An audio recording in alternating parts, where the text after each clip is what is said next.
Good morning, shareholders. On behalf of the Board of Directors, I have great pleasure in welcoming you to the 4th Annual General Meeting of Hitachi Energy India Limited, which is being held through audio video conference. I understand from the General Counsel and Company Secretary that the requisite quorum is present, and therefore I now call the meeting to order. We will now begin with the proceedings of this 4th Annual General Meeting. We are participating in this meeting from our registered office campus in Bengaluru.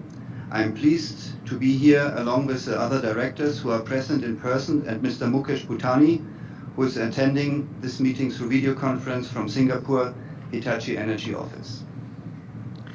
Let me begin with my introduction. I am Achim Michael Braun, Chairman and Non-Executive Director of the company. I am also a member of the Nomination, Remuneration, CSR and Stakeholder Relationship Committee of the company. We have with us Mr. N. Venu, Managing Director and CEO of the company.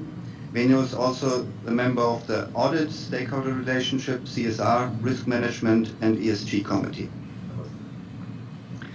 We have Mrs. Meena Ganesh, Non-Executive Independent Director and Chairperson of the Stakeholder Relationship and ESG Committee, member of the Audit and Risk Management Committee. We have with us Mrs. Akila Krishna Kumar, Non-Executive Independent Director and the Chairperson of the Corporate Social Responsibility, Nomination and Remuneration Committee, member of the Audit Committee and ESG Committee. We also have Mr. Ismo Antero Haka, Non-Executive Director. Ismo is also member of the Risk Management and Stakeholder Relationship Committee. He's also the CFO of Hitachi Energy. We have Mr. Mukesh Bhutani, Non-Executive Independent Director, joining us through video conference. He's also the Chairperson of Audit and Risk Management Committee, member of Nomination and Remuneration Committee and Stakeholder Relationship Committee. We also have Mr. Ajay Singh, Chief Financial Officer of the company. Ajay is also a member of the Risk Management Committee. We have Mr. Puvana, General Counsel and Company Secretary. We also have with us the leadership team of the company who is joining us virtually. In addition, we have representatives from SR Batiboy and Associate LP Chartered Accountants, Statutory Auditors of the company, representatives from BMP & Co. LLP, Secretary Auditors, representatives of Ashwin Solanki & Co., Cost Auditors of the company, and Mr. S. Kannan, Scrutinizer. Thank you. I thank all the members for joining this meeting. I hope the members are safe and in good health. We are holding this 4th Annual General Meeting of the company through video conference in compliance with the circular issued by the Ministry of Corporate Affairs and Securities and Exchange Board of India. A live streaming of this meeting is also being webcasted on NSDL's website. The company has taken the requisite steps to enable members to participate and vote on this item. The company has received requisite authorization from Hitachi Energy Limited, appointing and authorizing representatives under Section 113 of the Companies Act 2013 in respect of 3,178,626 equity shares representing 75% of the paid-up equity share capital. Since there is no requirement of physical attendance of members, the requirement of appointing proxies is not applicable. The registers, as required under the Companies Act 2013, and the documents that are required to be kept open in terms of the resolutions provided in this AGM notice, are available for inspection by the members at the registered office of the company, and the statutory registers are referred in note number 8 and 9 of the notice convening the AGM are available for inspection by the members electronically during the annual general meeting. Members who have not voted earlier through the remote e-voting can cast their vote after conclusion of this meeting through e-voting facility. The e-voting facility will remain open for 15 minutes after the conclusion of the proceedings of this meeting to enable the shareholders to exercise their vote. The notice convening the fourth annual general meeting has been circulated to you, and with your permission, we will take the same as read. Since there are no qualifications in the statutory auditor's reports, with your permission, we will take the same as read as well. I will now request Puvana, General Counsel and Company Secretary, to brief you on the items in the notice convening the AGM. Thank you, Chairman. There are 6 items in the notice convening this 4th annual general meeting. First item pertains to adoption of financial statements and reports to the Board of Directors and the auditors thereon for the financial year ended March 31, 2023, as circulated in the annual report to the shareholders. Second item pertains to declaration of dividend. Third item pertains to appointment of Mr. Ismo Antiro Haka as a director, who retires by rotation at the annual general meeting and, being eligible, offers himself for reappointment. Fourth item pertains to approval of remuneration payable to cost auditors of the company for the financial year 2023-24. Fifth item pertains to increase in the borrowing limits of the company under Clause C, subsection 1, section 180 of Companies Act 2013. Sixth item pertains to the appointment of Ms. Meena Ganesh as an independent director of the company. Thank you, and over to Chairman. Thank you, Puvana. Ladies and gentlemen, I welcome you to the 4th annual general meeting of Hitachi Energy India Limited. I'm glad that we are meeting again in far better times than that we experienced in the last couple of years. I would be taking you through our overall performance for the last 12 months from April 2022 to March 2023. I will provide an overview of the year's key developments, a summary of our operating environment, and my outlook on India's power and energy markets. Following which, N. Venu, Managing Director and CEO, will share his insight on our India strategy, performance, and key highlights. The fiscal year 2022-2023 was a forerunner of positive news for the Indian economy.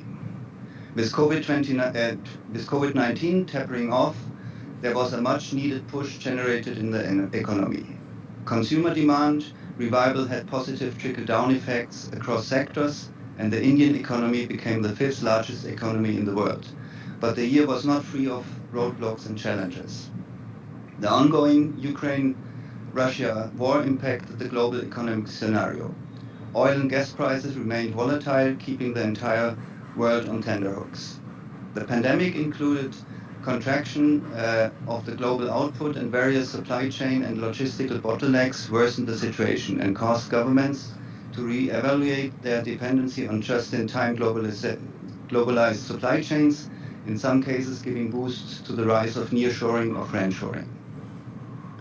India faced multiple roadblocks of economic challenges, which recessionary tendencies in major advanced economies triggering monetary tightening, central banks responding with synchronized policy rates, hikes to curb inflation. While supply-side issues threw a spanner in the works, the domestic demand remained robust, providing the much-needed backing to the India economy. As India's vaccination drive for COVID, involving more than 2 billion doses, helped contain the spread of the pandemic, the government eased out the restrictions of the lockdown. Following this, the nation witnessed a steady flow of capital in the market, encouraged by the rising domestic demand. Also working in tandem, government and regulators leveraged the twin levers of macroeconomic policy, fiscal and monetary, to limit inflation.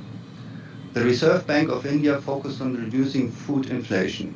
At the same time, continued capital expenditure by the central government, which increased by 63.4% in the first 8 months of fiscal year 2022-23, was a significant growth driver of the Indian economy.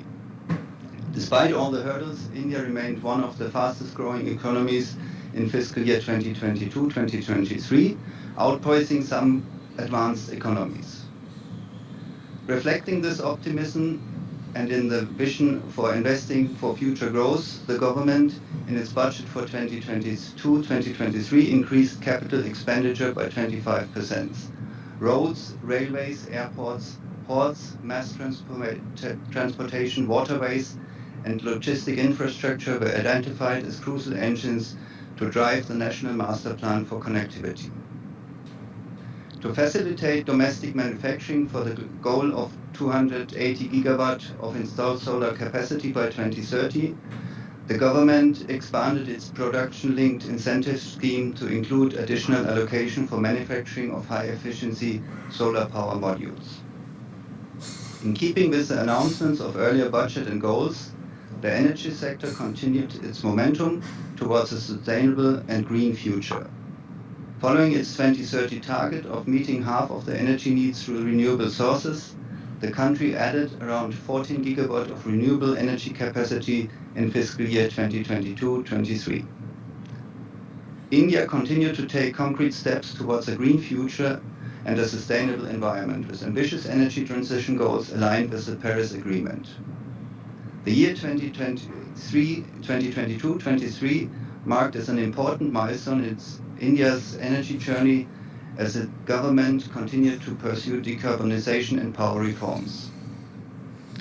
This year was marked by some historic reforms toward capacity building for renewable energy sources, renewable manufacturing boost, electric mobility, coal gasification, and also the National Green Hydrogen Mission, demonstrating strong government will to help the country achieve its energy transition goals.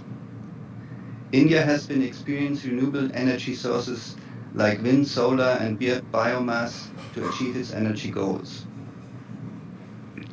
As of March 2023, the installed electricity generating capacity in the country is 412.2 gigawatts, comprising of 168.9 gigawatt renewable energy generation capacity, including large hydro, which is about 40% of the total installed electricity generating capacity. However, the gestation period of wind and solar-based electricity generation project is much less than of supporting transmission system. Hence, work on the evacuation infrastructure needs to commence well in advance to truly maximize the valuable utility-scale renewable parks. The government announced interstate transmission system for more 500 gigawatt of energy capacity and transmit the clean energy to the load centers.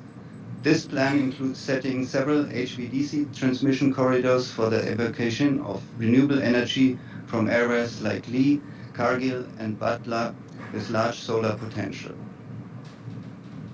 The world is experiencing the hottest ever summer, likely the hottest in about 120,000 years. The urgency to move away from fossil fuels is greater than ever. India's announcement that it aims to reach net zero emission by 2070 to meet the 50% of its electricity requirements from renewable energy sources by 2030 is a hugely significant moment for the global fight against climate change. The energy transition in the country is also being driven by the greater electrification of transport and infrastructure as well. It is estimated that India has to have 80 million EVs on its roads to meet the 2030 ambitions. Also, the Indian Railways is undergoing a massive upgradation and expansion led by rail electrification and the adoption of an energy-efficient system. They have already announced very sizable tenders for high-density corridors or Mission Rafta.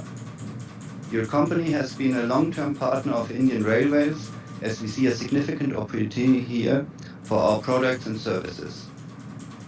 Furthermore, the data center market in India is expected to add 45 data centers spanning about 13 million square feet and 1.015 megawatt of IT capacities over the next 3 years. Your company provides substations, GIS, automation, and dry transformer solution for data centers. Your company is proud to be contributing to the country's growth story by bringing industry-leading experience, deep domain knowledge, and a pioneering technologies that support stakeholders with accelerating the global energy transition. As innovation-based R&D is key to our company's differentiation in the market, the activities are carried out in the global R&D and technology centers, as well as R&D embedded in the local business, leveraging local competence for creating social, environmental, and economic value. Your company is focused on advancing the world's energy system, making it more sustainable, flexible, and secure. Our society needs an involved power system with electricity as the backbone. By 2050, we will need to transfer 3 times more electrical energy than today, 80% of which is expected to be from fossil-free sources. For this, the power system needs to be transformed and at unprecedented speed. And we can achieve this only in collaboration with our customers and other partners to deliver and support a sustainable energy future through continuous innovation of technologies, systems, and equipment.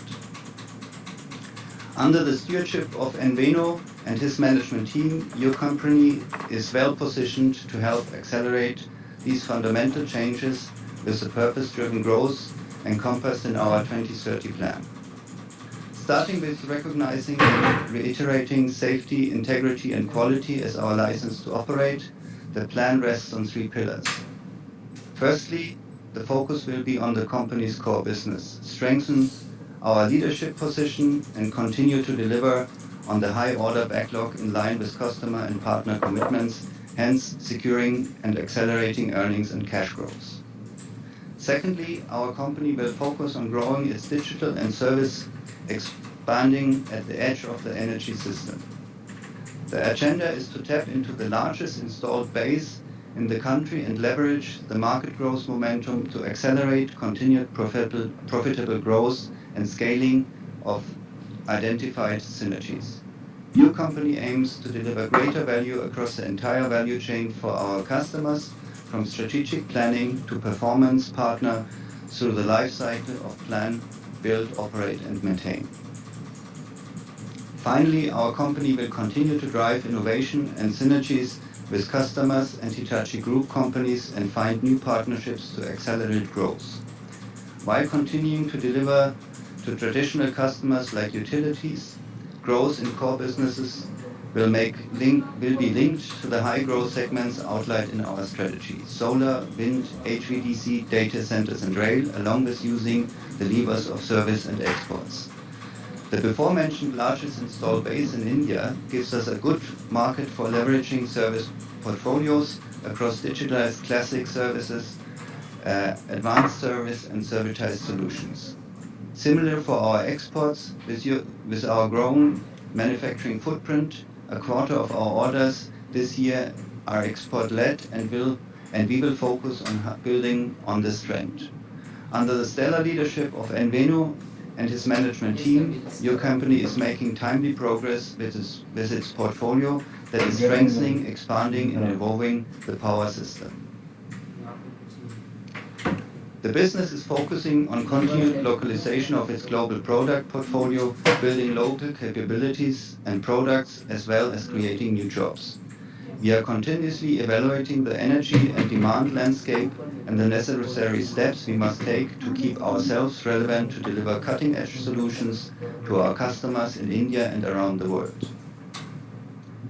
Furthermore, all these activities are undertaken after critical evaluation through the lens of sustainability. The Environmental, Society and Governance Committee of the Board of Directors continue to provide oversight and course correction to your company's actions towards becoming carbon neutral in its own operation.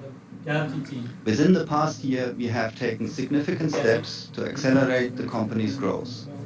I look forward to Enveno, MD and CEO, sharing the milestones we have achieved during his presentation for you today.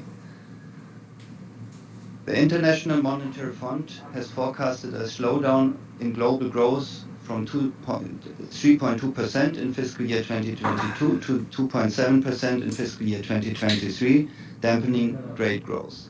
But the Indian economy is expected to continue its rapid growth trajectory in fiscal year 2024, driven by several factors, including the transition towards a cleaner energy sources. The growth momentum is expected to continue despite global headwinds and tight financial conditions, supported by solid domestic demand and a pickup in capital investment. The government has continued pushing for capital expenditure and private consumption demand for a healthy and stable performance. India is currently the world's third largest market for renewable energy, and the government has set ambitious targets to increase the share of renewable energy in the country's energy mix. The Indian government's push towards green growth is visible in its budget. The Ministry of Power has released a comprehensive plan to evacuate power from planned renewable capacity addition of 335 gigawatt by 2030, entailing transmission capex of 2.4 trillion rupees. Your company sees a strong business potential in capex. Activity picks up in areas of transportation, data centers, e-mobility and manufacturing, where it has a diverse product portfolio offering in the form of traction transformers, dry-type transformers, switch gears, SCADA system, to name a few. Furthermore, the government's initiatives have been complemented with a focus on building robust energy systems, developing energy storage solutions, and investing in smart grid technologies to manage the variability of renewable energy sources. As a leading player in the high voltage market in India, the country's focus on renewable grid integration, data centers, transport, e-mobility and HVDC, which are also our high-growth markets, is expected to support your companies favorably. In addition, the global parent company Hitachi Limited announced the acquisition of the remaining shares from ABB by the close of December 2022, well ahead of schedule, further strengthening Hitachi's Energy's 2030 plan. Completion of its acquisition by Hitachi Limited will provide opportunities to accelerate the synergies between businesses and functions. Before closing my address, I would like to share my utmost gratitude for our entire workforce for the resilience and commitment which helped us sail through even in the challenging phase. For our company, the prime focus remains our people. The company continues to attract top talent due to its inclusive culture and the immense opportunities to nurture their talent. The people strategy aligns with the company's ambition to be pioneering technology leader.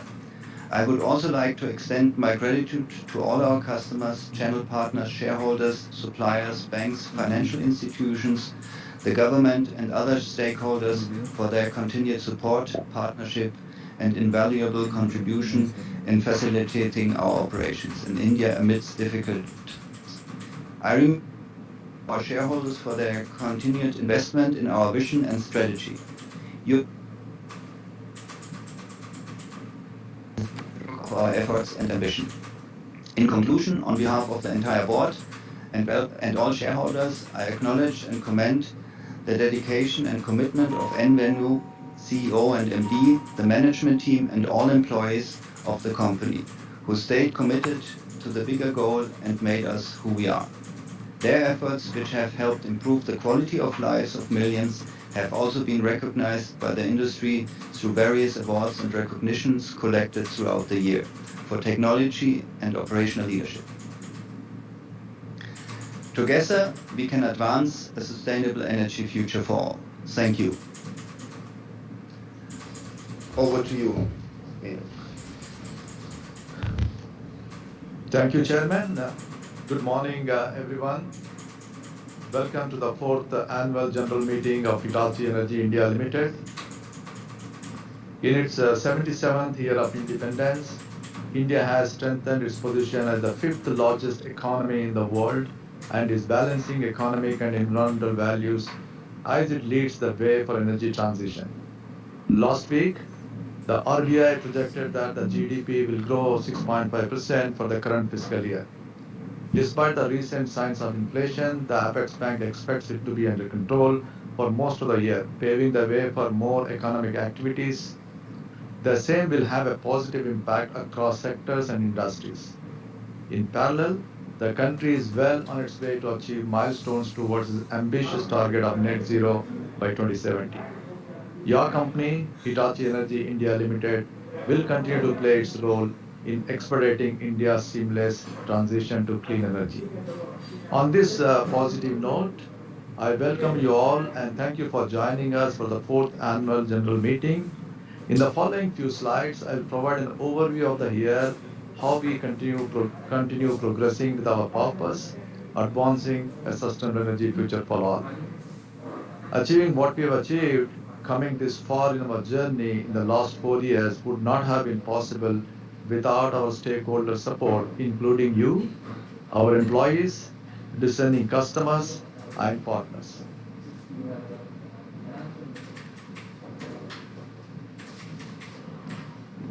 As you know, integrity and quality are our licenses to operate. Through the year, we remain focused on learning from our past high potential incidents, upholding integrity in all spheres of our work, following the code of conduct to the word and nurturing quality with continuous improvements in its process. Furthermore, we follow and implement Six Sigma methodologies to improve our business processes by reducing defects and errors and increasing overall quality and efficiency. You will be pleased to know that all employees in the company are qualified to varying degrees of Six Sigma, and this will translate to continuous improvement in quality and productivity. We have been proud to serve the country for the last 7 decades. Our expertise and advanced technologies make us a key growth partner in driving the sustainable energy transition in India, from providing quality power to all to making in India. With more than 2,300 employees across 19 factories in 8 manufacturing locations and 18 sales touchpoints nationwide, Hitachi Energy in India is committed to serving its discerning customer base across the power value chain. We continue to focus on growing our digital and service segments. Our Energy Digital Experience Center in Bangalore and Energy Technology Experience Center in Maneja are helping us in achieving same.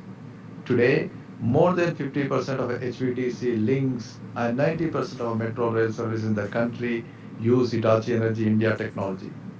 Spurring the green energy transition ahead of time, the world's first multi-terminal ultra-high voltage DC transmission link enabling power for 90 million people deploys our technology. And our solutions ensure reliable quality power to data centers, including 350 companies at one of the largest IT parks in India. In its 2030 carbon neutral goals, Hitachi Energy India has outlined a clear roadmap for its operations in the country. We have adopted a comprehensive approach by combining grassroots efforts with top-down strategies to meet the urgent demands of a carbon neutral future under the 4 pillars of people, planet, peace, and partnership. You would be proud to know that we use 100% fossil-free electricity in our daily operations. Additionally, we have reduced 18% in total energy consumption, 16% in total water consumption, and overall 45% reduction in total greenhouse gas emissions compared to the baseline of 2019. Initiatives like using solar power for our project site offices, installation of rooftop solar panels across factories in Maneja, and switching to environmentally friendly fuel, piped natural gas from diesel, have helped us to remain on track to achieve our carbon neutral targets. Our 2030 target also include a 50% reduction in CO2 emissions along the value chain from customers to suppliers. One key step to the same is introducing greenhouse gas-free technology solutions. The company remains committed to advancing a sustainable energy future for all. In doing so, we stay invested in our partners throughout the customer life cycle to plan, build, and operate. We continued with our quality engagements, from meeting in person to virtual events with stakeholders along the energy value chain. And through these, we seek to shape and assist India's energy transition, from policy standards to on-ground application in Tier 2, Tier 3 cities. Keeping pace with such evolving needs of the energy value chain, Hitachi Energy India continued its investments in building world-class manufacturing facilities, with a focus on sustainable solutions and cutting-edge technology. In the last fiscal alone, we doubled our manufacturing capacity with our greenfield power quality factory in Bangalore and inaugurated our greenfield HVDC and STATCOM converter valve factory in Chennai. We have also inaugurated a new transformer component factory in Vadodara, the first manufacturing facility in India to produce a resin-integrated paper bushing up to 400 kV voltage level. Our other new factory in Maneja is dedicated to the producing operating mechanism for circuit breaker. This facility serves the growing demand from both global and local customers. Also, the company introduced three-phase 145 kV GIS manufacturing in its Savli production unit. These investments exemplify our commitment to driving progress and contributing to India's role as a global climate tech center. Our financial year 22-23 performance has again demonstrated our focused strategy to diversify our portfolio to improve the bottom line. In this period, we have seen consistent order growth and progressive margin recovery. In the financial year 22-23, we booked our highest ever orders totaling 6,817 crores and revenue stood at 4,483 crores. Profit after tax at 93.9 crores, resulting in an EBITDA margin of 5.6%. We closed the financial year 22-23 with an order backlog of 7,070 crores, which provides revenue visibility for close to 20 months. Your company is trusted for its exemplary standards of corporate governance, and it is a legacy we work hard to preserve. We were one of the first companies in India to institute an ESG board at the board level to help us navigate our sustainability goals, and this year we are proud to present the first Hitachi Energy India Limited integrated annual report. The annual report gives a comprehensive insight into our purpose and vision, strategy, performance, and priorities. We have aimed to demonstrate how our ESG strategy combines with the corporate strategy to create economic, environmental, and social value aligned with the company's mission of making the world's energy system more sustainable, flexible, and secure.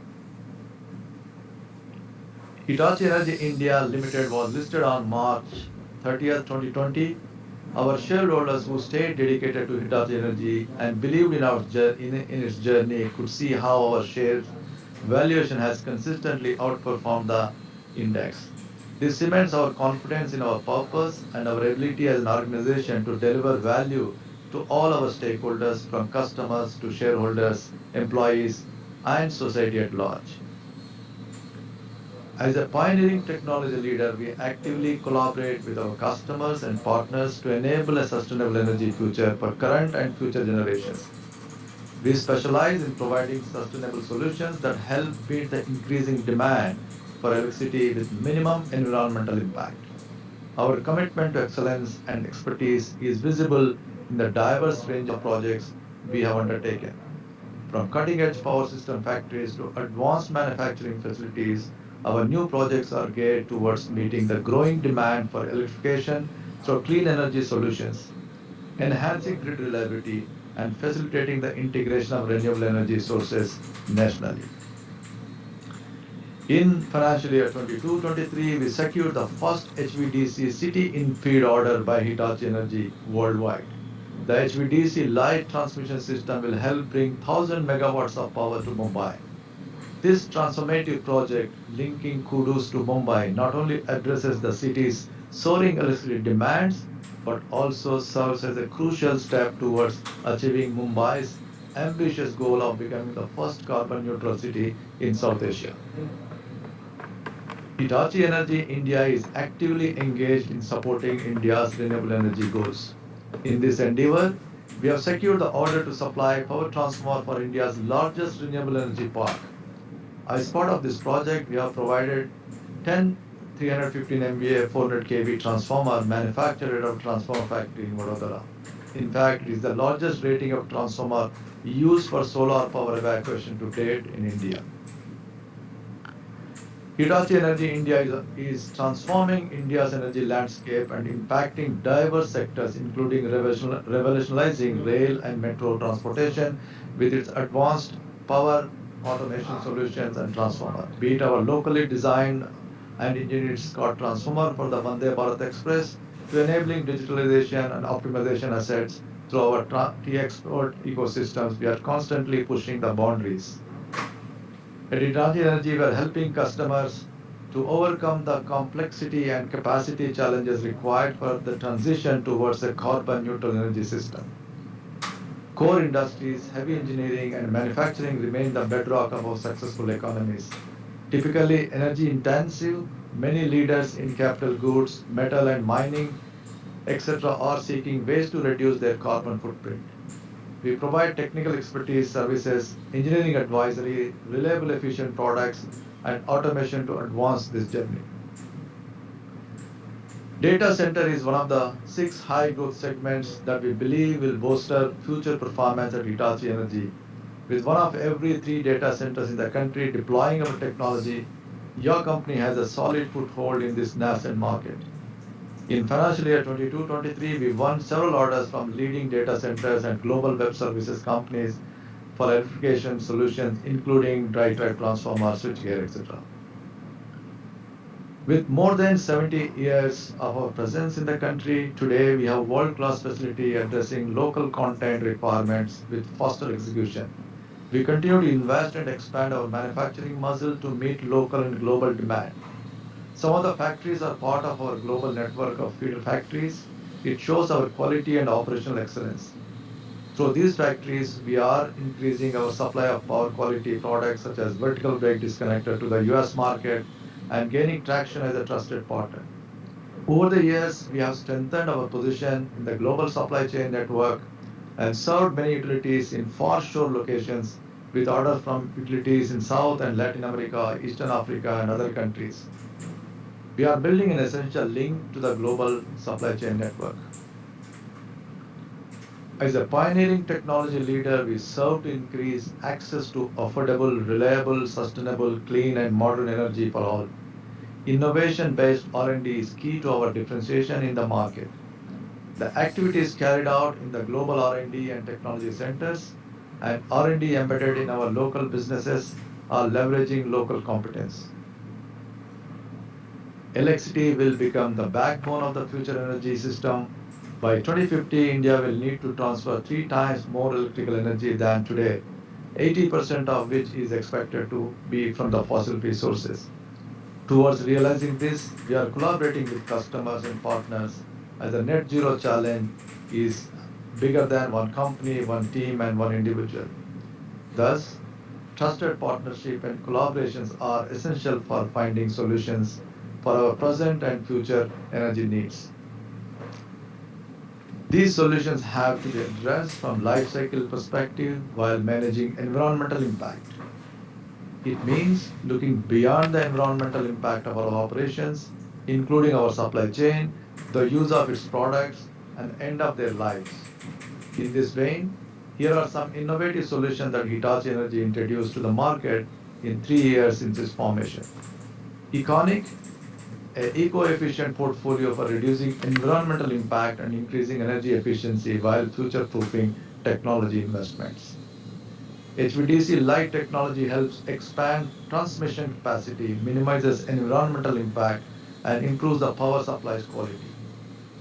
Grid Emotion is a scalable, modular, and fully customizable solution for a large-scale EV charging of a smart public and commercial transport. RelCare, it enables asset and O&M managers to reliably and cost-effectively optimize systems performance and protect crucial power assets. Asset management helps utilities and industries ride the winds of electricity market change. Our asset management services give a comprehensive asset inventory in the form of single-line diagrams for the ultimate user experience with easy access to nameplate, performance, and reliable data. Econic is Hitachi Energy's eco-efficient portfolio for sustainability, where products, services, and solutions are proven to deliver exceptional environmental performance. By eliminating the use of SF6 gas, Econic portfolio sharply reducing the greenhouse gas potential of HV products. Further, it helps enable energy and resource efficiency by reducing operational cost and environmental risk while improving safety. Most importantly, it allows future-proofing life cycle investment through technologies designed to meet existing and future energy demands. India's 7,600 kilometer long coastline has the potential to generate approximately 140 gigawatt of electricity from the offshore wind, and the oceanic range of floating technologies are game changers. These innovative offshore portfolio of products, solutions, and services helps reduce cost, increase safety, and improve efficiency for the offshore segment. Overcoming the rough climatic and stability demands, this range of transformers and reactors are built for floating applications and will be critical in enabling reliable offshore wind energy integration with grid connection and energy storage. Our vegetation manager is a turnkey closed-loop resiliency system that optimizes cut plants and helps utilities prevent vegetation-related issues, improving system reliability and long-term grid performance. HVM is a highly scalable, intuitive, and leverages artificial intelligence and advanced analytics to improve the accuracy and effectiveness of an organization's vegetation management and planning efforts. It predicts emergent risks, optimizes cut plans, and provides a single source of truth for vegetation data. Innovation for enabling a sustainable energy future has to be nurtured and developed by generations to come. Innovation and have been focusing on building talent with this mindset to ready the workforce of tomorrow towards creating better and more progressive society. At Hitachi Energy India, we are driving the Women in Engineering program to promote gender equality and empower women in the engineering workforce, thereby increasing diversity and inclusion. In partnership with Sikshana Foundation, the program was launched in 2020 and has been involved in 2 batches of students already. The program identifies girl students with aptitude and interest in pursuing core engineering from Tier 2 and Tier 3 cities, however are restricted by economic situations. Under the program, we not only ensure financial scholarship provides them with essential tools like laptops, but also provide soft skill training, career planning, mentoring by our employees, industry visits, and interactive sessions with our senior management. We hope to use this experience to continue to expand the network of girls who benefit from this program. We have partnered with the leading colleges, institutions to build future-ready professionals, researchers, and innovators who could contribute to developing and managing smart grids, a critical factor in India's carbon-neutral commitments. Some of our key partnerships are the Smart Electric Grid Laboratory at NIT Warangal, which not only strengthens collaboration between academia and industry, but also serves as an example of how young graduates could get a deeper understanding and work on a path-breaking project on developing smarter grid. At IIT Roorkee, we are setting up an integrated monitoring and analytical center in a sustainable smart campus. The project includes establishing an integrated energy and digital platform representing intelligent and innovative energy, transport and waste management structures for sustainable living. Also setting up a new labs for integration, control and protection at IIT Kharagpur and e-mobility charging infrastructure commissioning, testing and trials at IIT Madras. Also, we are creating asset modeling and diagnostic lab at BVM Vallabh Vidyanagar College. Under the Diversity 360 program, we are implementing people-focused initiatives, which include promoting diversity of thought and inclusion as they are key to our success. Today's workplace has to be diverse and inclusive to be attractive to potential employees. A workplace where everyone can bring their best and authentic self to work. Ultimately, it's the diversity of thought as a source of innovation and growth. Collaboration of people with different backgrounds and perspectives are critical for our long-term business success. It takes time to change and adapt. In addition to diversity in experience to cater to the fast evolving energy landscape, We aim to increase gender diversity to 10% by 2025 from 8% across middle management and top leadership positions through enhanced talent attraction and development programs. Furthermore, our leadership pillars to encourage all-round development and focus on our employee well-being and workforce safety remains integral to us. As a global leader in technology, we continue to drive thought leadership conversation, shaping the sustainable energy future by empowering businesses, societies, and individuals. In financial year 22-23, we have attended several industry events like Electrama, InnoRail, India Smart Utility Week. In these events, we showcased our cutting-edge technologies and solutions and have been part of some insightful discussions on shaping India's energy ecosystem. We also received many awards from industry bodies. We won the prestigious Golden Peacock Award for our exemplary corporate governance practices and were identified among the most trusted brands of India for delivering exceptional products and services.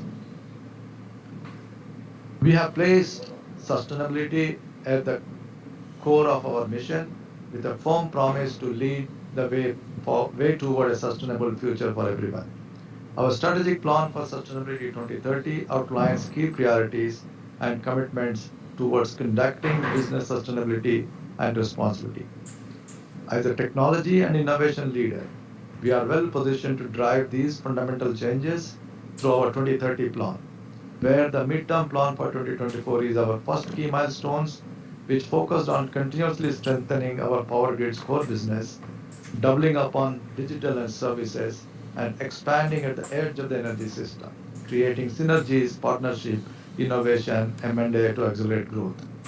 In order to spread the value across the entire value chain of our customers, we have to plan, build, and operate, maintain phases which will design and provide sustainable solutions for our customers and partners, helping to advance the world's energy transition.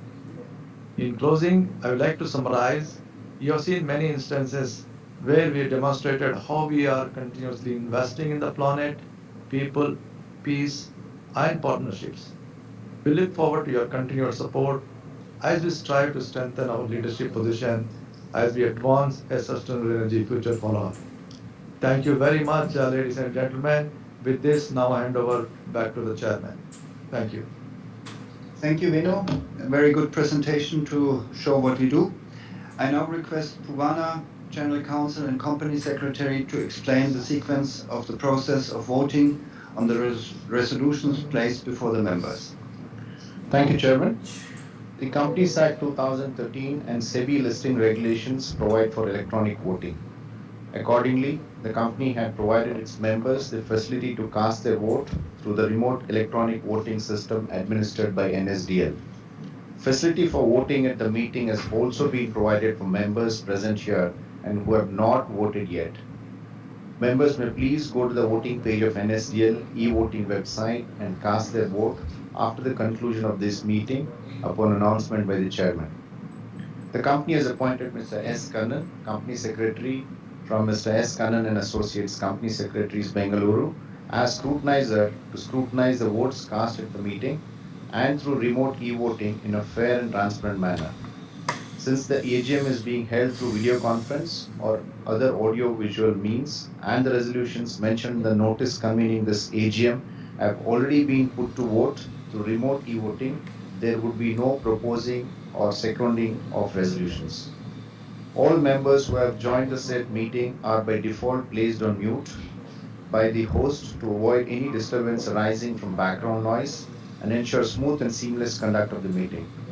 There were two options provided by the company to shareholders to ask questions. One, by registering a speaker shareholder to ask question at the AGM, or by sending email to the designated email ID specified in notes 19 and 20 to the notice convening this fourth AGM. For members' convenience who could not get themselves registered as speaker shareholder or could not send their questions in advance, we are also providing chat facility at this AGM to raise questions, if any, during the continuance of this AGM. The chat box has been made available in the VC login of the members. Once the question and answer session starts, the moderator will announce the name of the shareholders who have registered as speaker shareholder one by one. Only the audio of the speaker shareholder will thereafter be unmuted by the moderator. To start speaking, the shareholder is requested to click the video on button only once and wait till the video is on. If the shareholder is not able to join through video for any reason, the shareholder can speak through audio mode. While speaking, we request the speaker to use earphones so that speaker shareholder is clearly audible. Minimize any noise in the background. Ensure Wi-Fi is not connected to any other devices. If there is connectivity problem at the speaker shareholder's end, we would request the next speaker to join in. Once the connectivity improves, the speaker shareholder may be called again to speak once the other speaker shareholder's turn is completed. We would like the speaker shareholders to limit their speech to 3 minutes. During the AGM, if a member faces technical issues, he or she may contact the helpline number mentioned in note number 23 of notice convening this AGM. Thank you, and over to Chairman. Thank you, Purana. I will now ask the moderator to call one by one those shareholders who have registered to speak at this AGM. We will answer the questions after all shareholders have spoken. Moderator, please call the shareholders to speak. Sure, sir. Our first speaker member is Mr. Sadanand Sastry. Request you to kindly unmute your audio and video, and you may proceed with your question.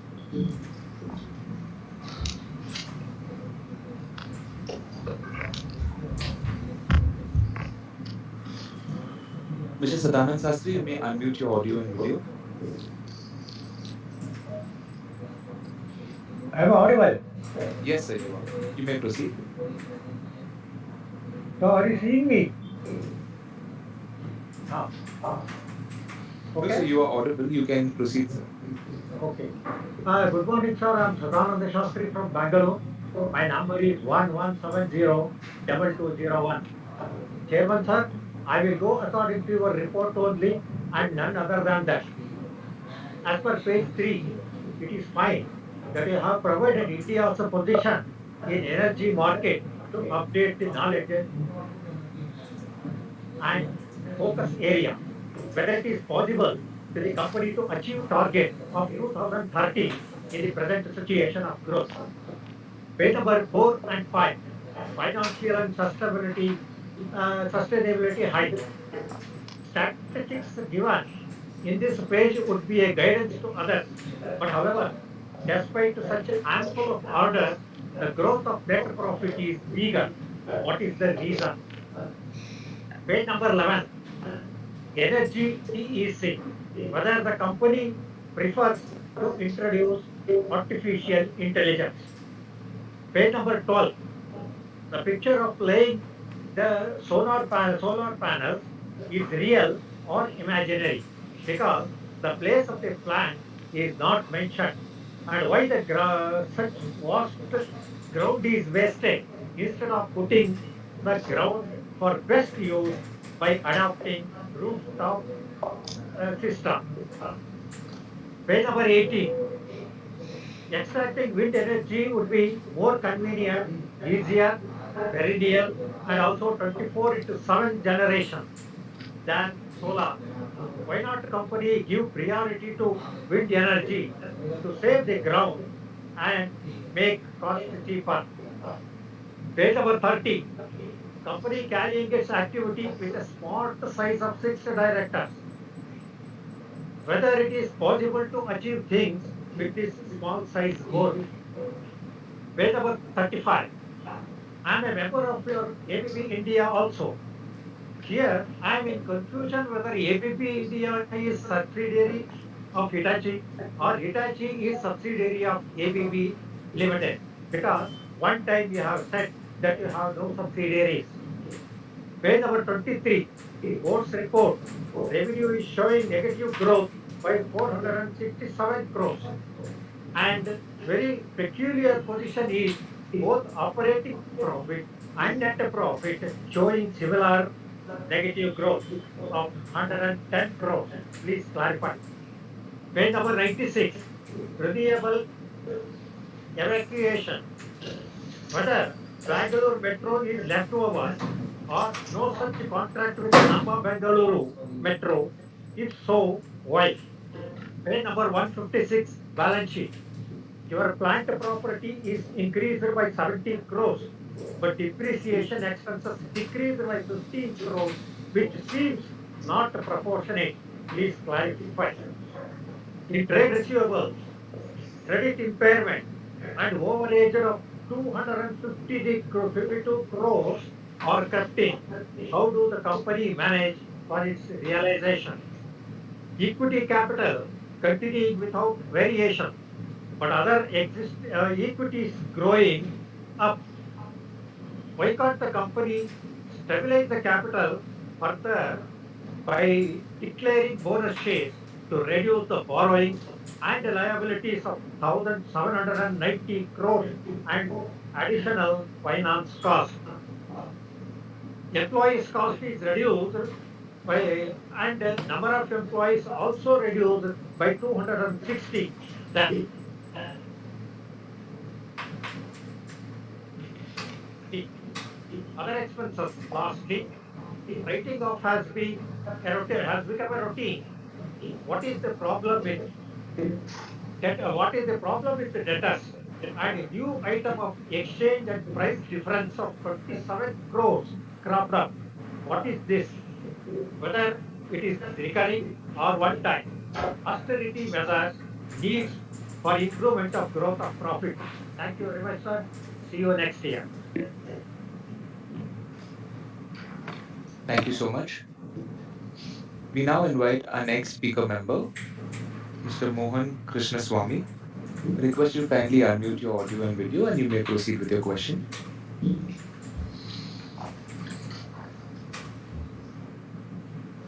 Yeah, am I audible? Yes, sir. You may proceed. First of all, thanks a lot for the excellent presentation, and a special thanks to the communications team at Hitachi Energy, headed obviously by the managing director, for excellent quarterly presentations and communications on ongoing basis by the head of communications also. Now, I'll just quickly run through my key questions. My first question is in terms of the size of investments which is expected in the renewable space between 2023 to 2030, which we speak of about 2.44 trillion. What is the split between high voltage, medium voltage, and low voltage segments? If you have some broad breakup, that will be useful. And Hitachi Energy's revenues are coming in largely from high voltage segment. Do we have any plans in future to enter medium and low voltage, given that we don't have any non-compete restrictions with ABB? And in terms of the competitive dynamics on high voltage segments in the power grid market in India, how are we placed?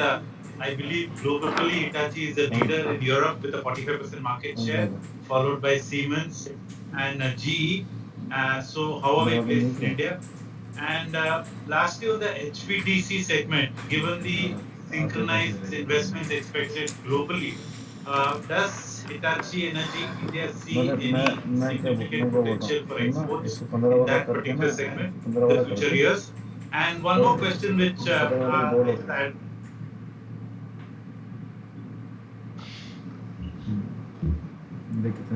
So we are unable to hear you. Mr. Mohan? There seems to be a connectivity issue. We will just check Mr. Mohan's connection and get back. In the meanwhile, we'll move to our next speaker member, Mr. Santosh Kumar Saraf. Request you to kindly unmute your audio and video and you may proceed with your question.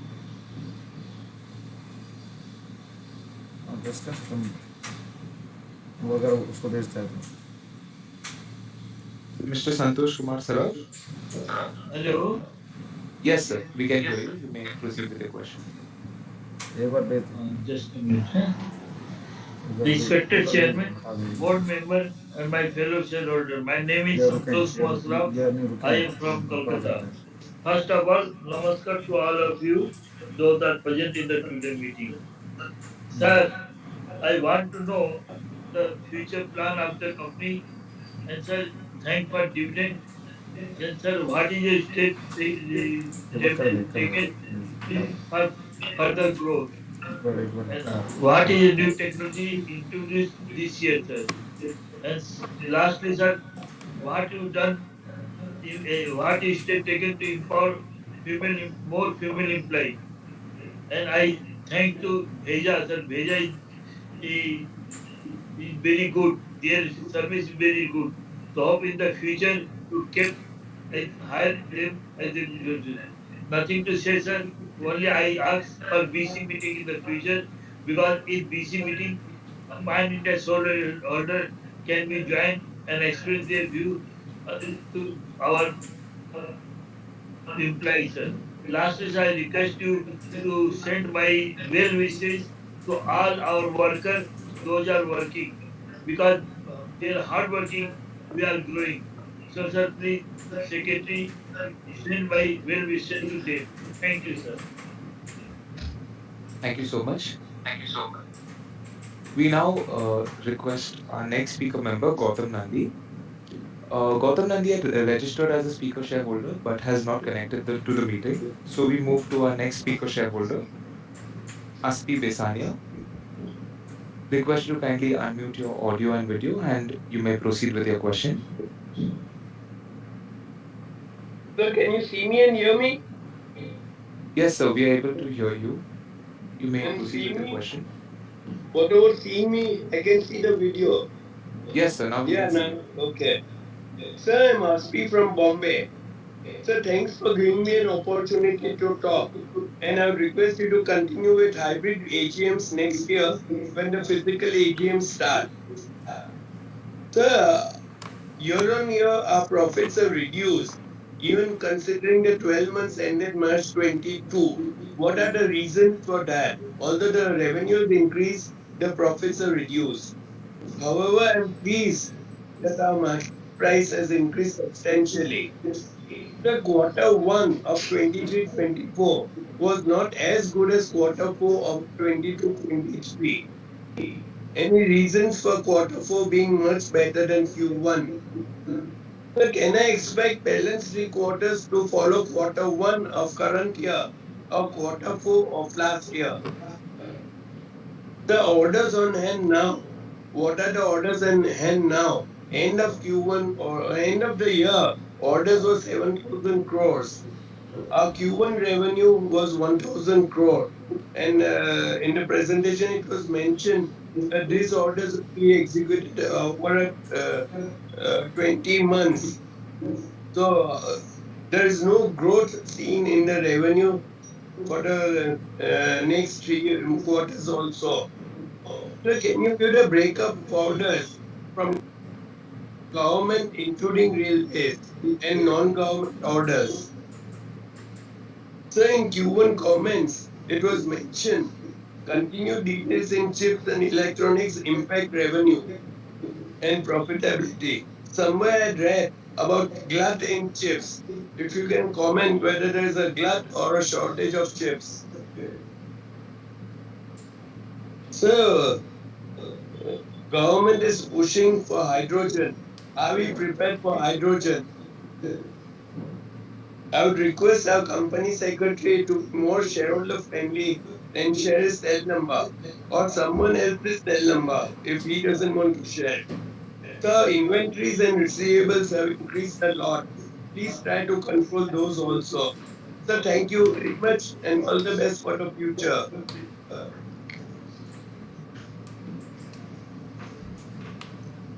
Thank you. Thank you so much. We now move to our next speaker member, Mr. Jaideep Bakshi. Request you to kindly unmute your audio and video and you may proceed with your question.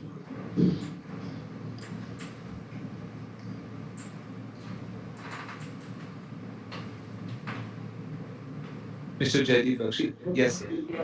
Very good morning, Chairman, MD, and Board of Directors. Myself, Jaideep Bakshi, connecting from the city of Kolkata.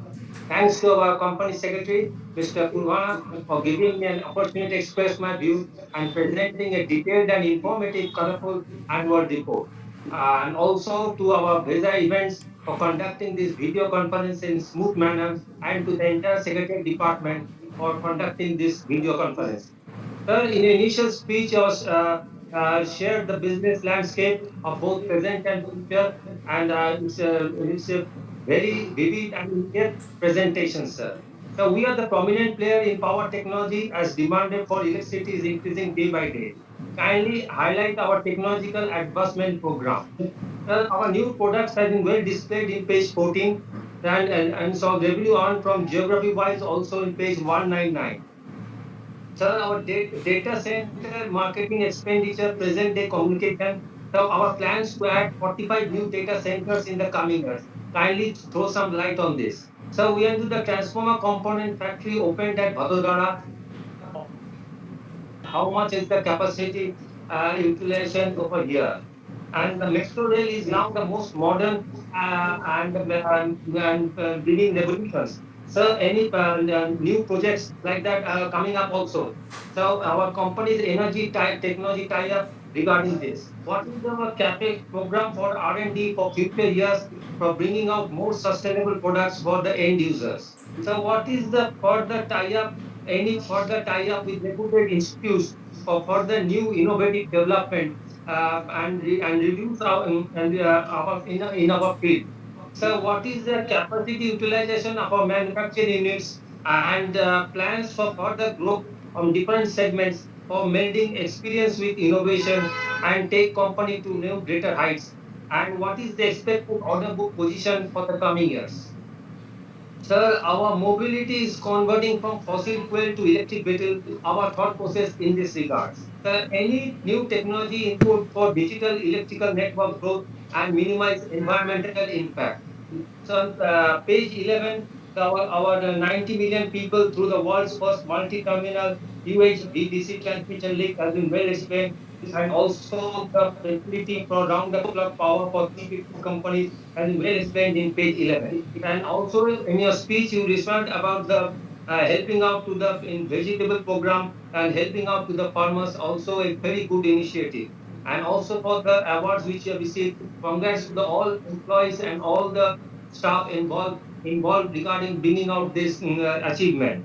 And also our ESG program has been well explained in page 117, and also for the CSR activities, return to the society has been good. What is our target for putting up new solar panels in different units? So our inventory position is a bit higher side, mentioned in page 185. Nothing that more has supported all the divisions and hope, sir, under your leadership and the help of the board of directors, provides maximum value to customers through development and solutions and remain a leader in the energy field and continue with the faith and trust of all the stakeholders. Sir, continue with this video conference. This helps us to get connected from different places. Thank you, sir, for giving an opportunity with the company. All the best in the coming years. Thank you, sir. Thank you so much. We now move to our next speaker member, Mr. Satish Shah. Mr. Satish Shah had registered as a speaker shareholder but has not joined the meeting. So we move to the next speaker member, Mahesh Kumar Bhupna. Mr. Mahesh Kumar Bhupna also had registered but has not connected in the meeting. Hence, we move to our next speaker member, Rahul Kumar Paliwal. Request to kindly unmute your audio and video, and you may proceed with your question.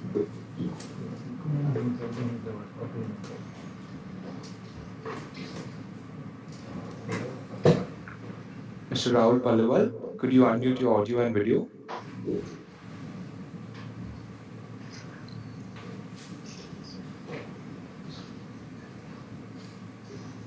As there is no response, we move to our next speaker member, Mr. Ankur Chanda. Mr. Ankur Chanda, we request you to kindly unmute your audio and video, and you may proceed with your question. Yes, sir, you may proceed.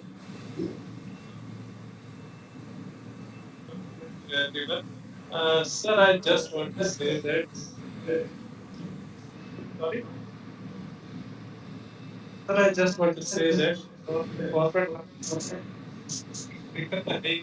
So your voice isn't clear. You could just get closer to your mic. Traffic में side में रहता हूँ तो इसलिए थोड़ा सा voice नहीं दिखा जाती है Okay, sir. So now we are able to hear you. Okay. Sir बस यही चाह रहे थे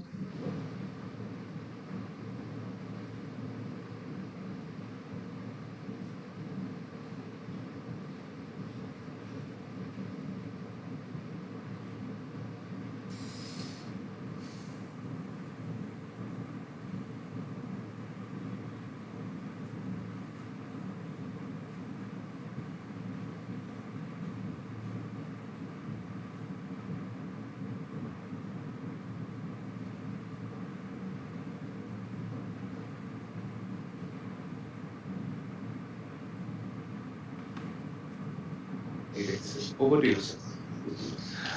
Thank you very much. To deal with the question raised by our members, I will be joined by N. Venu, Managing Director and CEO, Ajay Singh, CFO, and Purwana, General Counsel and Company Secretary, who will deal with the questions, comments, which they are better placed to respond. Thank you, Chairman. Thank you once again. Thank you very much for all the shareholders who asked the questions. So we would like to combine because some of the questions are actually are the same asked by other shareholders. So we would like to combine those questions while answering that. So first of all, really want to thank you for all your wishes, and we continue to work the same way what we have been doing. We have a very clear strategy, as you have seen our 2030 strategy. We will be working together, working with our employees, shareholders, and customers in creating the sustainable energy future product system services and software in that. So if I take a couple of questions from Mr. Sadananda Shastri. So basically asking whether India can achieve 2030 strategy, 2030 targets. I think how we view is that, as I told you, the energy transition or sustainability challenge is bigger than one individual, one company, and one nation. It needs a lot of co-creation, working together, and that's what is the order of the day in that. We definitely know that these challenges set by the government of India is quite ambitious to reach this 2030 targets, and India needs to do at least 3 to 4 times what we have been doing it now. But at the same time, we see a lot of actions from the government as a catalyst. Being a government, as a catalyst, they are creating a lot of policy-related framework in terms of the production-linked incentive schemes. So the whole supply chain is available locally, and we are in a better position to implement those things in a faster, at a scale that is required for this transition in that. We believe that this is possible, this is achievable, but we need to do a different way of doing it. We need to do one time we have to do the engineering so that we can manufacture in 3-4 times, and then we are able to deploy 3-4 times with that. So our way of approaching, a way of how we approach those things need to be re-looked into it, and we see that many of our customers are working towards that. So with all that, we believe that it is possible very much, and it is us to ensure that this is required, because this is so much required for our ensuring our planet is sustainable in that. Moving to a couple of other questions of you, Mr. Sadananda. I think yes, the company using artificial intelligence in some of our products and some of our portfolio, and which are basically our software related stuff in that. So on the solar panels, pictures of solar panel is what we have shown is right now is a imaginary thing, because right now the government has an ambitious plan to set up 20 gigawatt of solar on the Leh project. They're also looking at the transmission evacuation of this particular generation. So for that, our company has received the orders for doing the consulting work for right now the consulting, because it's a very high elevation. So we need to look at the electronics, semiconductors work over there, what's the behavior. For that, we have received the order from our customer PGCIL, and we are working on that. But it is a very good initiative from the government of India to set up a 20 gigawatt of a solar plant in Leh, because that's where a lot of sun radiation is available, and it has a huge capacity to do that. And regarding, wind and solar, this energy transition required, various technology. The pathway to decarbonization is not straightforward. You need a multiple technologies. We need a multiple, fossil free resources. So wind is solar alone cannot do it. We need solar. We need also wind, because solar, the sun shines during the day, but the wind blows in the night and the evening. So that's a complementary for around the clock energy supplies in that. So wind and also offshore wind to reach our carbon targets in that. So with regard to the your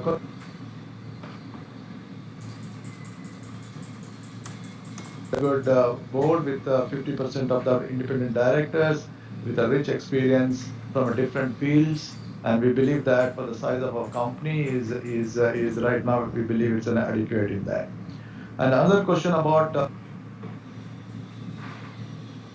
subsidiary of ABB India, we have told previously also that Hitachi has bought ABB Power Grids division, and now last year they acquired the remaining 25% also. So Hitachi Energy is 100% subsidiary of Hitachi Group now. So our ownership lies with the Hitachi. So we have already come out of ABB's ownership way back in 2020 in that. So we are working under Hitachi's ownership. So all our plants, all our manufacturing plants, all our technology-related labs, and our IP engineering centers are all moved as part of Hitachi Energies in that. So I would also ask our CFO Ajay to talk about a little bit of a balance sheets thing. Why our trade receivables are gone up, and why our depreciation is higher, and those are the things in that. And regarding the net profit, we have been consistently saying that last year our net profits, despite our revenue growth, our net profit has impacted is primarily because of the shortage of the semiconductors in one of our businesses, grid automation. We use a lot of chips, electronic chips and semiconductors. So there has been a huge shortage. As you know, it's a global challenge. And due to that, our revenue has impacted, and consequently our margins in that. But we are now seeing signs of improvement. We are still not over yet. Still there are challenges in that, but definitely we're seeing some progress on that.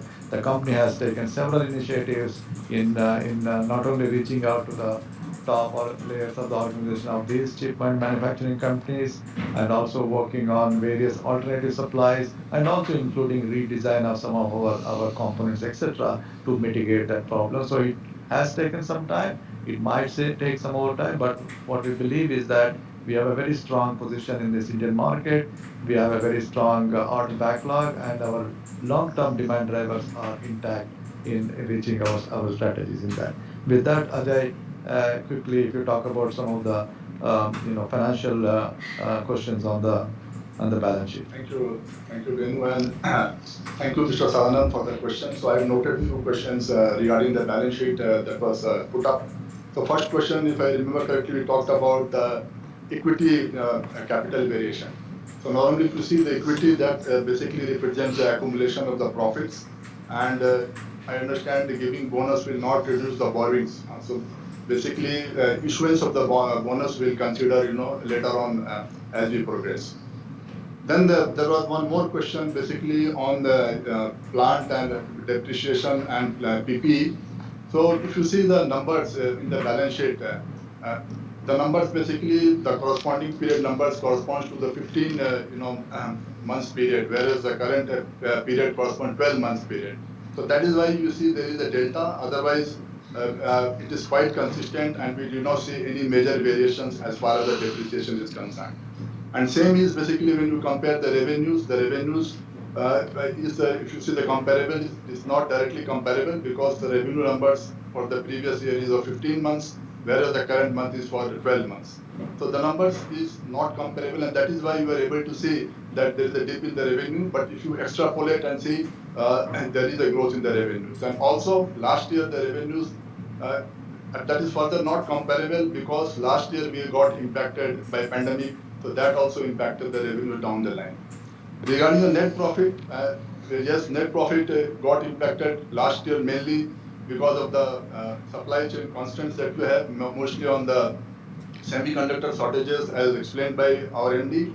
And then also last year there was a huge impact due to the commodity price impact and also on the forex impact that we had. And there is one more question that I could see was basically on the trade receivables part. So trade receivables, if you see trade receivables, we are very closely monitoring our trade receivables, and we have a dedicated approach to drive the trade receivables. We have a dedicated team. We basically work on the forecast every month along with our business team as well as the front end team.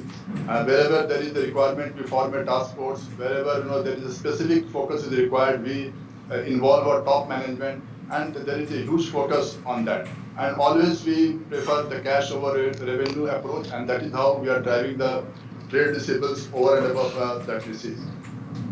Another question I could recall is regarding the employee cost, basically. So employee cost, if you see, again, compared to the previous period, again, it is a 15-month versus 12-month. But if you interpolate and see, our employee cost is generally increased by around 6-7%, which is nothing but normal, ASR, the increment that we give. Other than that, we are consistent. Overall expenses also, if you see, it is not comparable, but still, if you see overall as a percentage of revenue or other expenses, if you see, it is hovering around, last year also it was around 21%, this year also it is more or less hovering around 21%. So it's fairly consistent, I would say. So these were the few questions, from Mr. Sadanand that I could recall. And when if you allow me, there is one question which I got from Mr. Aspi. If you allow that, I can also address those. That was basically on the inventory side. So inventory, yeah, there is an increase in inventory, normally because of the headwinds that we see in the markets. And as you know, semiconductor is one of the issues where the inventory is got accumulated. So we are literally focusing on the liquidation of all the inventories, and wherever we are having WIP inventory, there is a huge focus on liquidation of that. So there is already a drive from the management side. And the receivables also, which I had already covered, there is a huge focus and drive, and our endeavor is that basically we come out of this liquidation, and overdue receivables is a huge focus that we drive as a company as a whole. One question, if I remember, was on these doubtful debts, that is the bad debts. So we have a basically, as a company, we have a policy to wherever there is a required based on the aging and the current trend. Also, depending upon the customer specific issues, we go ahead and as a prudent accounting policy, we take a provisions, but it doesn't mean that we are not going to liquidate those receivables. We drive those receivables, and our idea is to get those receivables as much faster than as that is the drive that we're taking. Yeah. These were the few questions that I recall on the finance side. Thank you, Ajay. The one shareholder actually who has registered as a speaker shareholder, he could not join, but he has sent out questions. I just want to read out so that some of the answers also getting covered in that. So his name is Mr. Rahul Paliwal. He's a shareholder, and the questions are: what are the key changes being made in business, products, market approach, and beyond in the last 1 year? In railways, there are significant opportunities emerging, but no orders are pouring into our basket. Any reason for the same? Can you share examples of successful implementation across domains in the last 1 year? Where company is going to focus most in the next 1 to 3 years for growth? Which product line vertical? Market is giving many opportunities like green hydrogen, EV, industry 4.0 and beyond. 2 degrees temperature limit to exist. Where is Hitachi Energy going to focus on being in the energy space? Which odds are higher value? Which are the few new products, tech verticals which are being discussed on board to bring from parent entity? Please share the progress on last year made. EV portfolio, when you are going to launch the flush technology for EV charging. What is your vision for the future of energy management? What is the capacity utilization level across plant as of Q4 end? More or less, you are still struggling with the 1,000 crores top line and fight for better and respected margins. How do you see this panning out in the medium term of 1 to 3 years onwards? How are we going to constrain our fixed costs so that top line growth can kick our bottom line respected numbers are going forward? So these are the couple of questions from Rahul Paliwal. So moving to the next set of questions from Mr. Mohan Krishnaswamy. So thank you, Mr. Mohan, for your nice words, and we continue to engage with our shareholders actively. So if your first question talking about 2.44 million trillion rupees investments as part of the energy transition that the government has earmarked. So what's the split between the high voltage, medium voltage, and low voltage? In our view, and the bulk of that is for the energy transition related, which is the high voltage, the creating the grids, HVDC, STATCOMs. You recall in one of the earnings calls I've been talking about. Earlier we used to have one HVDC project coming into the market for every 5 years. Now we see at least almost every year one HVDC project. So that's a huge shift on the building of the grids, etc. So bulk of this, close to 70 to 75% of these investments are for the high voltage, ultra high voltage segments in that. The rest is on the medium voltage side, etc. So your question was Hitachi Energy is largely on high voltage segments of the power grid market. You are true to some extent, but we play right from the generation, transmission, distribution, and consumption standpoint in that. So our technologies, be it the product, system, services, take care of all that. It is true that majority of them are there, but we do have our our distribution transformers. The distribution transformers will go into the low voltage and medium voltage segment as well. We do also have the automation solutions which go into the medium voltage distribution and also the consumption standpoint in that. So all these things will go into the electrification solutions in the rail, metro systems, building, infrastructure, and data centers in that. So yes, you are right that we do not have any non-compete restrictions to ABB because that's how the deals work. However, we have always have a clear strategy. Our strategy is that our technology, be it the product, system, services, is around the enabling the grids, etc. in that. So beyond that, also since it's a forward-looking, so as you know, as part of our company strategy, we do not make any forward-looking information at this point in time. We cannot discuss as it would be seen as a forward-looking. What we can say is that we would like to partner with our customers through the plan, build, and operation phase of the energy transition and life cycle. We remain open to engage in collaborations, partnerships, organic, inorganic growth avenues in that. And your next question about competition dynamics, high voltage segment, it is true that we are a global leader in terms of when it comes to in the transmission segment, and we remain the same also in India because last year with our HVDC, Mumbai order, and with other things, we are by far is the number one in that. And next question of yours is, given the massive and synchronous investments in HVDC, does Hitachi view significant export opportunities, high growth? So we have been consistently saying when we started our company 4 years back, our exports were in the range of 15% of the total orders. But we said consistently we brought the exports to 25% ahead of the curve. Our target was 25% by 2025. We at least were doing 2 years ahead of the curve in that. So we are building up our manufacturing using India, also not only for Indian market, but also for the rest of the other markets where we are planning to do that. And your last question was that on the resolution 5 of the AGM enhancing the borrowing limit thing.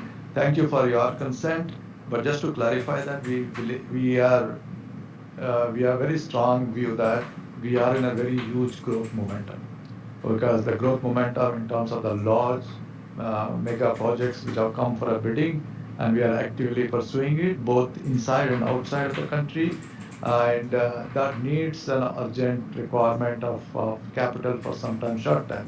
As you have seen, we do not have any long-term debt.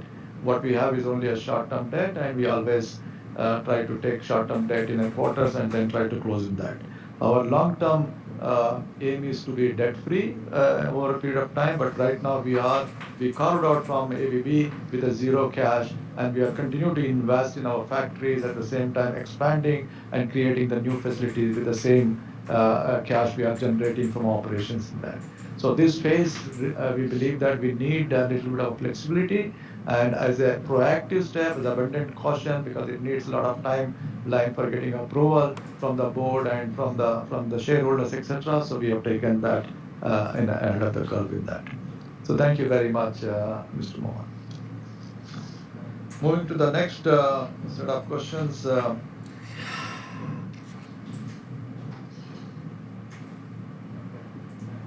From Satish Kumar Saraf from Calcutta.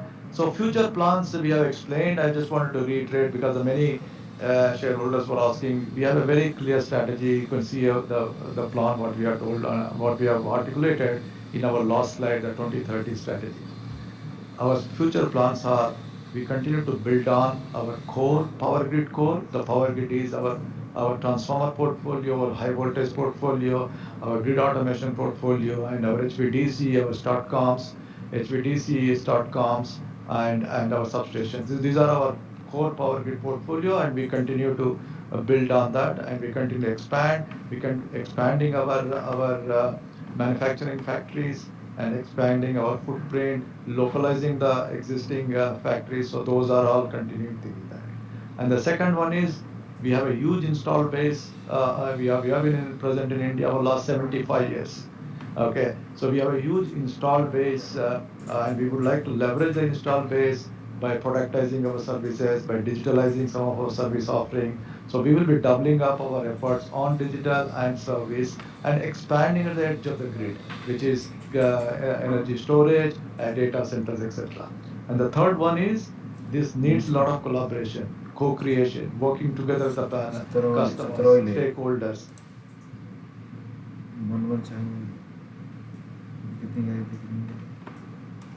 And we are driving the plan exactly in letter and spirit in that.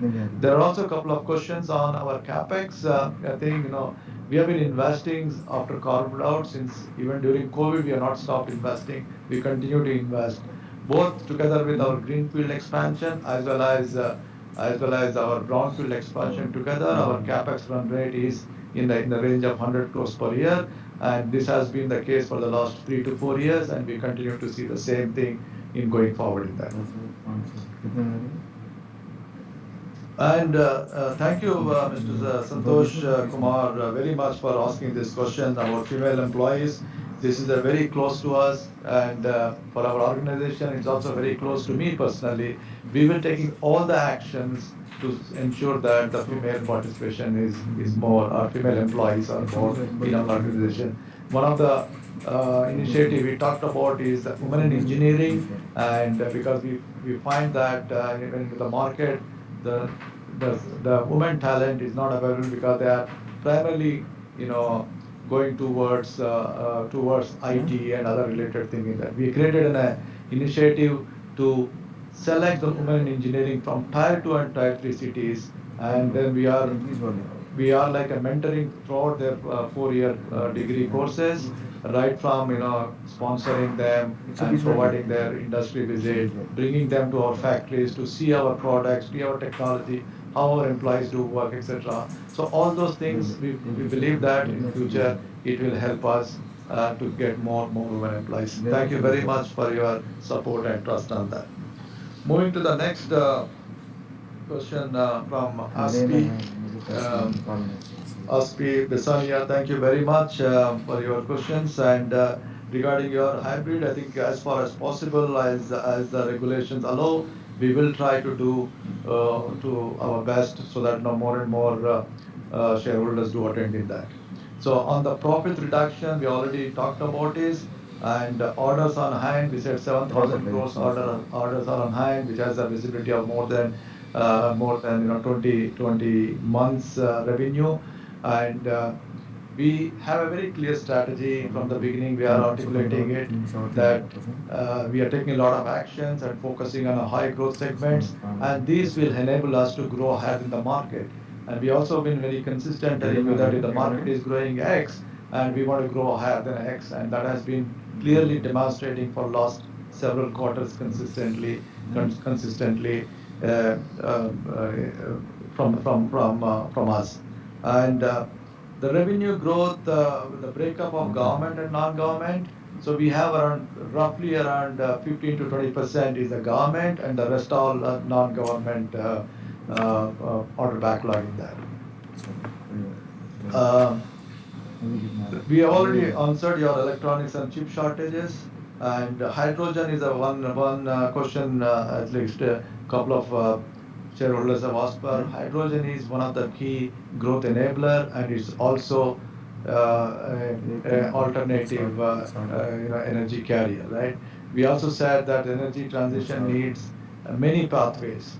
It is not only one, it's not only solar or not only wind, but we need solar, we need wind, we also need storage, but we also need green hydrogen. Hydrogen produced through the green fuel and also able to transport in that. So we have a clear value proposition to offer. We will not get into the process standpoint because that's not our core competency, but our core competency is in the energy standpoint. How do we optimize our energy? How do we bring that hydrogen produced at the lowest cost using our energy? So those are the things where we play. We are very active. We are discussing with all the potential customers as we move forward in that. And inventories and other things my colleague has already answered on that. So moving to the next shareholder,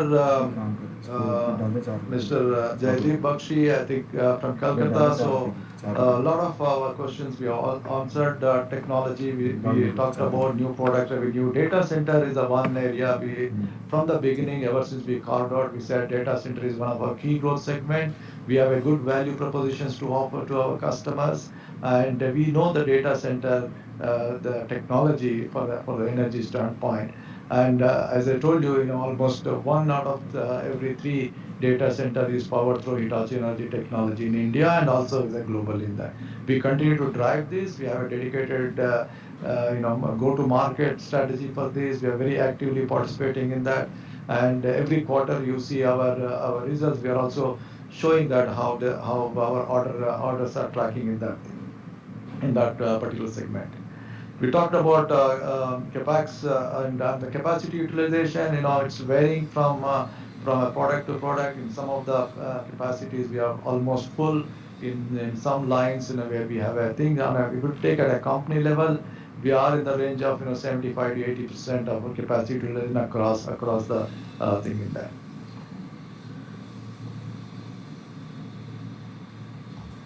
I think rest of the questions we have clarified, and then let me go to the last shareholder, Mr. Rahul Paliwal. So we again, what changes being made in the business products? So we have a very clear strategy, 2030 plan.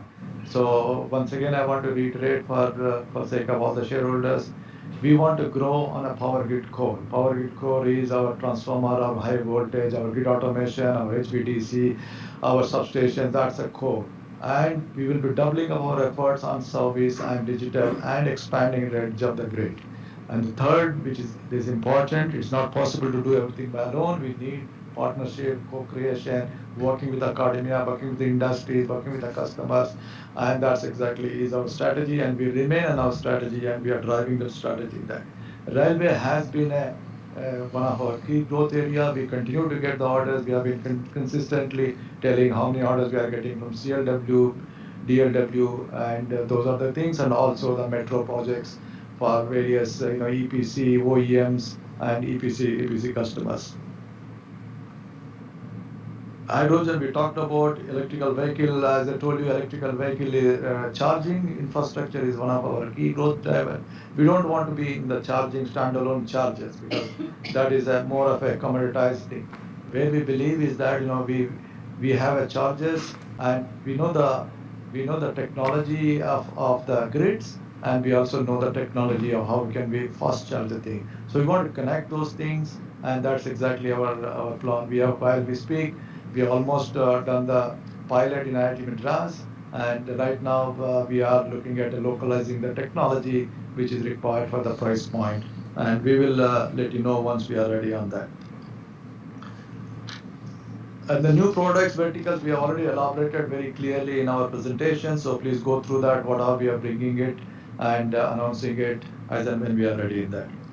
So Vision of a future energy management, I think we have a very clear vision. We are the first one probably in the industry to know this way back in 2016, where we believe that the future energy system, the power system of the future, where both IT and OT need to be integrated. We need more and more products are going to be the sustainable products, because that's exactly what we are working on that.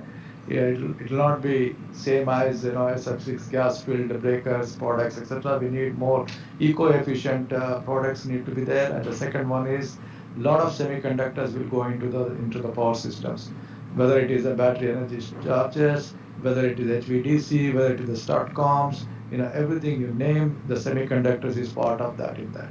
And the third one is, which is also very important, that digitalization is extremely important in this evolving grid. Because why do you need the digitalization? Because we need to know the transparency of the electronics by so much of renewables are penetrating into the grid. So you need to have a better operating, better control, better management, etc. So this is how the whole energy systems is going. In our view, the future energy systems are more sustainable, flexible, and secure.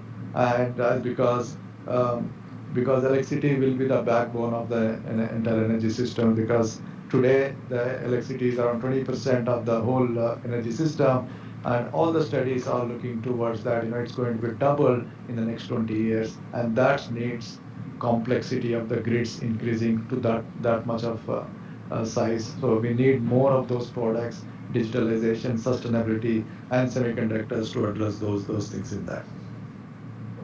We talked about the capacity utilization, and your question on the 1,000 crores top line. We are stuck at the 1,000 crores top line. I just wanted to tell you that when we started 2021, our revenue was 3,652 crores, and last year 21-22 our revenues was 3,927 crores, of a growth of 8%. And 22-23 we have closed a revenue of 4,483, a growth of 14%. And if you take the 3 years, the growth of 11% in the revenue.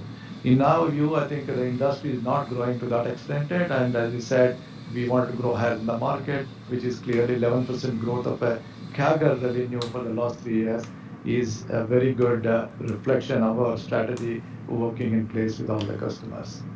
So with that, I think we have answered most of the questions. Ladies and gentlemen, thank you very much. With that, now I hand over to our chairman. Thank you, Venu. Thank you, Ajay, for answering the questions of our members. I thank our members for joining this meeting, for your interest in the company's operation, your interesting and informative questions, and your sharing of observations and comments made. We believe to have answered all the questions. In the event of any further questions, please feel free to send your questions to the designated Investor Help Desk email ID specified in the notice convening the AGM, and we will have your questions answered. I now authorize Mr. Puvana, General Counsel and Company Secretary, to conduct the voting procedure and subsequently declare the results. The e-voting facility will remain open for the next 15 minutes to enable members to cast their vote.